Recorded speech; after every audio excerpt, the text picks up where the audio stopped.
Jenny asks, how do you control swell in a book with a lot of pages and only 2-sheet sections?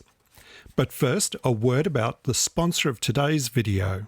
Schmedt are the sponsors of the Daz Answers Q&A series of videos.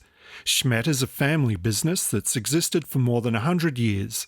They're world leaders in the manufacture and sale of bookbinding tools, materials and machines. You probably know them as the maker of the Scharfix leather pairing machine. It's common to see Schmedt equipment in professional binderies around the world. And there's no reason why hobby and amateur bookbinders can't use this same quality in your work. Go check out their website. As bookbinders, we don't always control what we're given to bind. In an ideal world, we can use the amount of paper, the number of sheets per section, and the thickness of the thread to manage swell. But maybe you're sewing an old book or just given sections without consultation from whoever printed them. Once the paper thickness and the section is taken out of your control, you only have the thread thickness as a variable. The thinnest thread I like to use is 43 linen, but I'll go to a thinner cotton thread doubled up in a pinch. The next thing to do is to use compression as you're sewing to force the thread slightly into the paper and maybe even flatten the thread a little.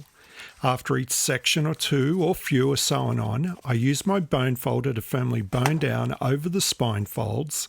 I use this technique a lot. You can keep track of the swell as you sew, and if it looks like it's going to be too much, you can start to do this. And once done, if there's still a bit too much swell, you can try and beat some of it out by holding the block in a press and either using the bench or knocking down iron. You can carefully hammer over the spine folds.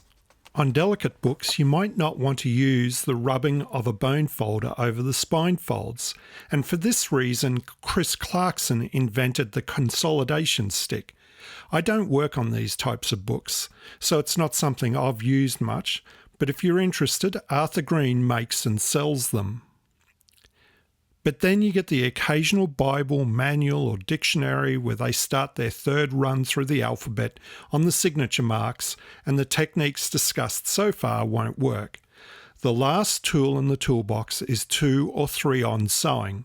This is when 2 or more sections are added with one pass of the thread from head to tail. There's lots of trade-offs. Less thread means less strength. Not every section is attached at the kettle stitches. There is less thread inside each section, making the swell less evenly distributed, and this affects backing. But with practice, you can sew a book much faster. In Jenny's case, I think 2-on sewing might be the solution. Bookbinding is all about trade-offs.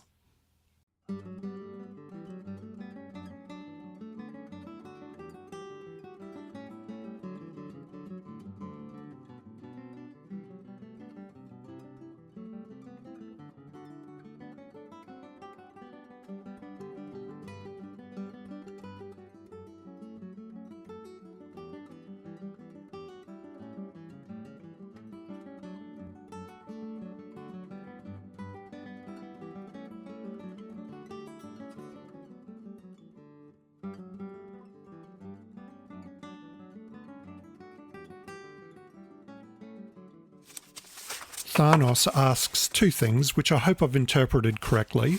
Part 1, or A, asks, is it better to sew 1 thick section or 2 thinner sections? Personally, I would go with a thicker single section up to a point. That point is usually 8 sheets of medium weight text paper. More than 8 sheets and I would go to 2 sections. Just as a recap, 1 sheet folded into a folio becomes 2 leaves with 4 pages. A 4-sheet section would have 8 leaves and 16 pages. Part 2 asks, if the book is not divisible by the number of pages in a section, can you reduce the sheets in the last section to reduce the number of blank pages at the end? This is a great question, and the answer is sort of yes. I wouldn't put all the work on the last section. Maybe 2/3 of the book has 4-sheet sections, and the last third is 3-sheet sections. This will impact the swell, but by not varying the number of sheets per section by much, the impact can be minimised. Maybe examples are in order. Let's say your book has 156 pages. 10 4-sheet sections would be 160 pages. So instead of having 4 blank pages at the end, you could make the last section a 3-sheet section. Now your book has 152 pages. You could do 9 4-sheet sections and a final 2-sheet section, but I think it would be better to do 8 4-sheet sections and 2 3-sheet sections. But don't be scared of using a blank leaf or two, even adding one at the start. A bit of space around the book can be a good thing. Back to the 156 page example, putting a blank leaf at the start and finish, and you're using 10-sheet sections and no complications to your imposition. I hope I've answered Thanos' questions. That's it for the Q&A today, but before you go, I'd like to show you the Schmedt sample book. All the large bookbinding suppliers have samples. They don't cost much, but are really worth having. No one has experience with all the materials that the suppliers stock. So how do you know if you should buy something for a new project? The best way is to check the sample book.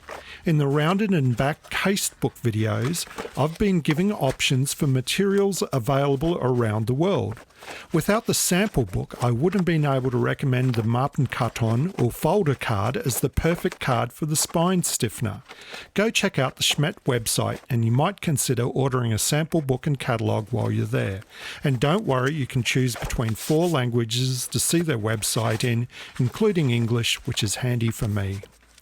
A big thank you to my Patreons who support and make this channel possible, and once again a thank you to Schmedt for making this Q&A video possible. Until next time, cheerio.